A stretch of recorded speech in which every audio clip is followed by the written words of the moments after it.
नमस्कार प्रिय दर्शकों, कैसे हो। उम्मीद करता हूँ कि आप सब अच्छे होंगे।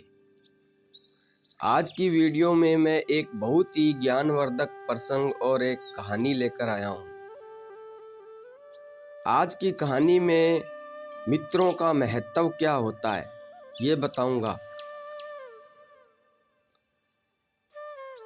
आप जिंदगी में मित्र बनाते हैं तो मित्रों का क्या महत्व होता है, आज की इस वीडियो में मैं आपको बताऊंगा।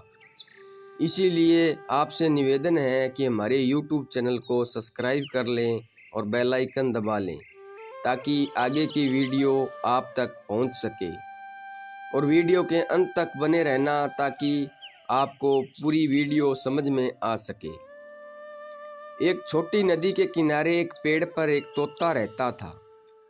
कुछ समय बाद एक मैना भी वहीं पास के एक दूसरे पेड़ पर घोंसला बनाकर रहने लगी। धीरे धीरे तोता और मैना में बातचीत होने लगी।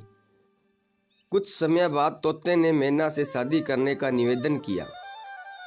इस पर मैना ने कहा, यहाँ हम किसी को नहीं जानते, तुम पहले कुछ मित्र तो बनाओ, क्योंकि जब भी कोई मुसीबत या परेशानी आती है तो मित्रों का ही सहारा होता है। मैना की यह बात सुनकर तोता मित्र बनाने के लिए सबसे पहले नदी के किनारे रह रहे कछुए के पास गया। उसने कछुए को अपना मित्र बना लिया। उसके बाद तोता बिलाव के पास गया। उसके साथ भी तोते की मित्रता हो गई और उसने तोते से बुरे समय में मदद का वादा भी किया। कछुए और बिलाव से मित्रता करने के बाद तोता मैना के पास आया और उससे शादी कर ली। वे दोनों नदी तट पर जिस जगह कछुआ रहता था उसके पास स्थित बरगद के पेड़ पर घोंसला बनाकर एक साथ रहने लगे। कुछ महीनों बाद मैना ने दो बहुत सुंदर बच्चों को जन्म दिया। तोता और मैना बहुत खुश थे। तो प्रिय दर्शकों, एक दिन दो शिकारी नदी के पास स्थित जंगल में शिकार खेलने आए, लेकिन उनकी किस्मत खराब थी। उनके हाथ कोई शिकार नहीं लगा। शिकार की खोज करते करते वे इतने थक गए थे कि वे आराम करने के लिए बरगद के पेड़ के नीचे बैठ गए। अचानक दोनों शिकारियों की नज़र पेड़ पर मैना के दोनों बच्चों पर जा पड़ी। पूरा दिन शिकार की खोज में ही निकल गया, क्योंकि न भूख मिटाने के लिए मैना के दो बच्चों का ही शिकार कर लिया जाए। एक शिकारी ने दूसरे शिकारी की ओर देखते हुए कहा, बात तो बहुत सही कह रहे हो, मेरे पेट में भी चूहे दौड़ रहे हैं, लेकिन अभी अंधेरा हो चुका है, क्यों न पहले आग जला लिया जाए। दूसरे शिकारी ने कहा।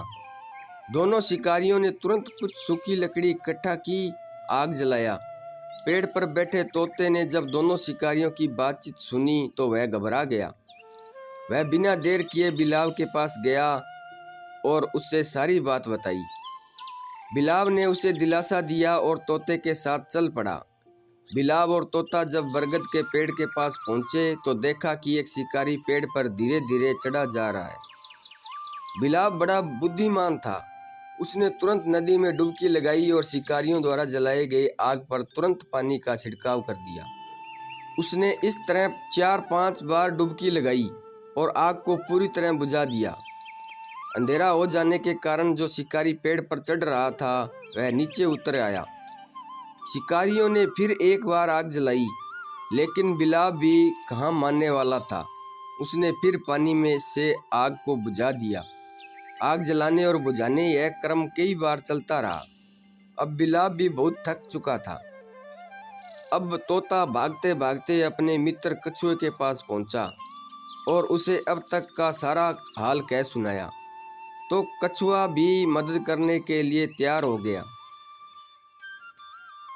कछुआ बिना डरे शिकारियों के सामने जाकर खड़ा हो गया। दोनों शिकारियों ने इतना बड़ा कछुआ देखा तो उसके मन में लालच के लड्डू फूटने लगे। दोनों को लगा कि उन्हें अब कई दिनों तक शिकार करने की जरूरत नहीं पड़ेगी। फिर उन्होंने अपने ऊपर के पहने हुए कपड़े को फाड़कर उनसे कछुए को बांधने लगे। कछुआ बहुत ताकतवर और आकार में बहुत बड़ा था। उन्होंने जैसे ही कछुए को कपड़े से बांधा, उसने दोनों को पानी के अंदर खींचना शुरू कर दिया। दोनों गिरते लुढ़कते नदी के पानी में खींचने लगे। तभी अचानक एक शिकारी चिल्लाकर बोला, अगर जिंदा रहना चाहते हो तो कमर के नीचे पहने हुए कपड़े को खोल दो। यह कहकर दोनों ने अपने कमर के नीचे के कपड़े को खोल दिया। इस तरह दोनों शिकारी मरते मरते बचे। दोनों शिकारी भूखे पेट ही बिना शिकार घर लौट गए। इस तरह तोते के मित्रों की वजह से मैना के बच्चों की जान बच गई। इसी कहानी से यही सीख मिलती है कि जीवन में कुछ अच्छे मित्रों का होना बहुत ज़रूरी है। जब भी कभी मुसीबत का समय आता है तब मित्र ही मदद करते हैं।